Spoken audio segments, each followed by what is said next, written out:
Hi guys. Welcome to my channel. So before we get started, make sure to hit that like button and also subscribe my channel. In this video we will talk about Top 10 Netflix movies. So make sure to watch the full video. 10. Where the Crawdads Sing. From the unwieldy title of Where the Crawdads Sing, you probably expect it to be set down round the parts of America where you're guaranteed some twang for your buck. Director Olivia Newman's sophomore feature, based on the bestseller by Delia Owens, surely delivers on that Kentucky Fried notion. Its outsiders, romance and murder all possess the same cartoonish unreality as the rotating cast of actors donning the pressed suit, white goatee, black string tie and half-frame glasses of Colonel Sanders. The film struggles and thrashes, mired in an ideological quagmire as juicy as its love triangle, its naturalist feminism dragging down with it the soapy drama that extends a lifeline. With Owens' source material as its sandy foundation, the film sinks into the marsh. In that marsh, in Barkley Cove, North Carolina, a young, well-bred hunk has turned up dead. The town outsider, Kia, Daisy Edgar Jones, stands accused. Actually, Marsh Girl stands accused, because that's what everyone in town calls her. Where the Crawdads Sing is shallow, predictable and just broad enough that you can understand why it sold so well as a half-lurid paperback. 9. Falling for Christmas. From the moment this film begins, we're in a distant familiar territory with Lindsay Lohan acting the brat. Her character Sierra is a hotel heiress who huffs and stomps her way through life. And though Sierra would like to so bravely shun nepotism forever and strike out on her own, Daddy, Jack Wagner, doesn't think it's such a good idea. Undeterred, off Sierra goes on a winter retreat with her influencer fiancé Tad, George Young. On the other side of her holiday destination rests the North Star Lodge. Its owner Jake, Glee graduate Cord Overstreet, is as busy as he is blonde. His folksy retreat is close to shuttering. His daughter, Olivia Perez, is growing up without a mother. And his mother-in-law, Alejandra Flores, is concerned that he hasn't gotten laid in a while. But the North Star Lodge is a magical place. When wishes and bad weather bring Sierra crashing down the mountains, she awakes in the lodge, unable to remember who she is. But in the oak and cozy land of Jake's care, and through the spirit of charitable fundraising. 8. The Bad Guys.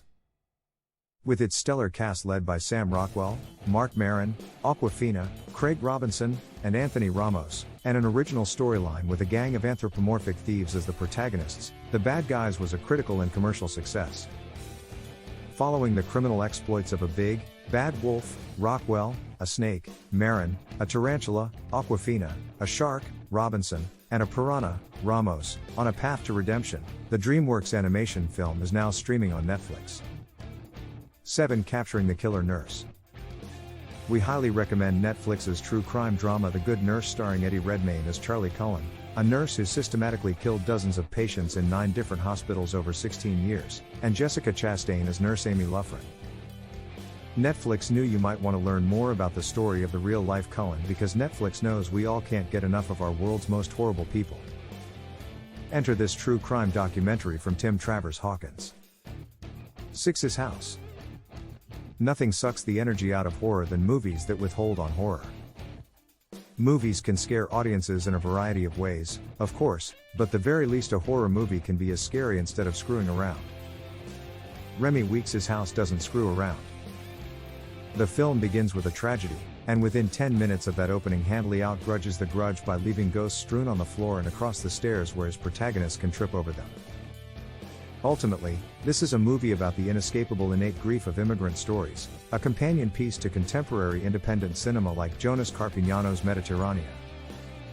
Weeks is deeply invested in Bol and Rial as people, in where they come from, what led them to leave, and most of all what they did to leave. But Weeks is equally invested in making his viewers leap out of their skins. 5. Midnight Mass. On Midnight Mass Crockett Island, every islander feels rife with misfortune. The recent oil spill nearly annihilated the fish supply, tanking the island's local fishing economy. Their homes splinter and peel in neglect to the ocean's elements. The majority of residents have fled the island for lack of opportunity, leaving a paltry few behind. Only 2 ferries can take them to the mainland. Hope runs in short supply, and a major storm brews on the horizon. Everything beyond that for this 7-episode series is a true spoiler, but what can be said is that even with its dabblings in the supernatural, Midnight Mass, created by The Hauntings' Mike Flanagan. With both the physical claustrophobia of Crockett's setting and the internal suffering of characters placed in center stage, Midnight Mass concerns itself with horrors within. At one glance, it's a series that's mine. For it follows. The specter of old Detroit haunts it follows. In a dilapidating ice cream stand on 12 Mile, in the 60s style ranch homes of Ferndale or Berkeley, in a game of Parcheesi played by pale teenagers with nasally, nothing accents, if you've never been, you'd never recognize the stale. But it's there, and it feels like SE Michigan. The music, the muted but strangely sumptuous color palette, the incessant anachronism. In style alone, Mitchell is an auteur seemingly emerged fully formed from the unhealthy womb of Metro Detroit. Cycles and circles concentrically fill out it follows, from the particularly insular rules of the film's horror plot, to the youthful, fleshy roundness of the faces and bodies of this small group of main characters. In other words, Mitchell is clear about his story: this has happened before, and it will happen again. All of which wouldn't work were Mitchell less concerned with creating a genuinely unnerving film, but every aesthetic flourish, every fully circular pan. 3 Creep. Creep is a somewhat predictable but cheerfully demented little indie horror film, the directorial debut by Bryce, who also released this year's The Overnight. Starring the ever-prolific Mark Duplass, it's a character study of two men, naive videographer and not-so-secretly psychotic recluse, the latter of which hires the former to come document his life out in a cabin in the woods. It leans entirely on its performances, which are excellent. Duplass, who can be charming and kooky in something like Safety Not Guaranteed, shines here as the deranged lunatic who forces himself into the protagonist's life and haunts his every waking moment. The early moments of back and forth between the pair crackle with a sort of awkward intensity.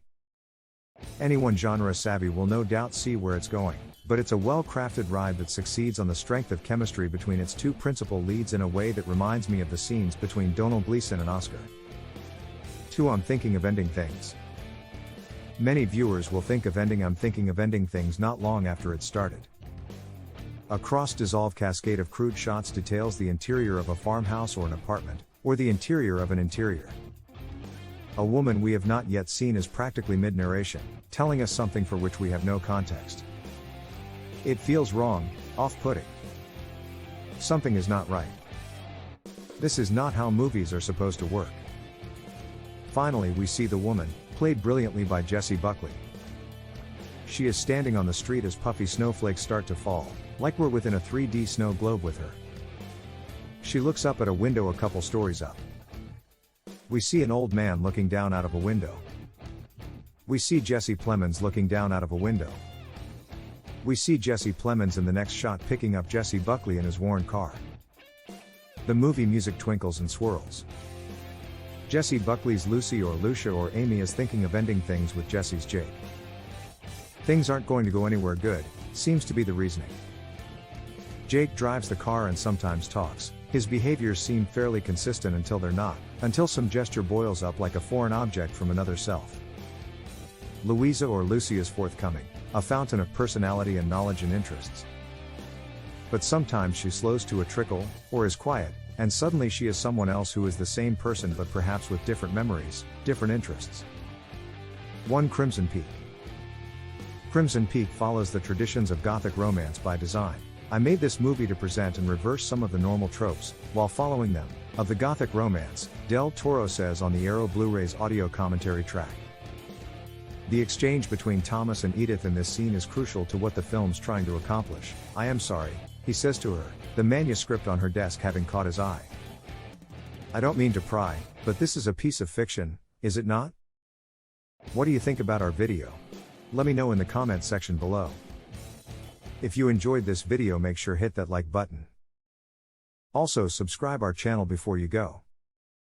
Thank you for watching video.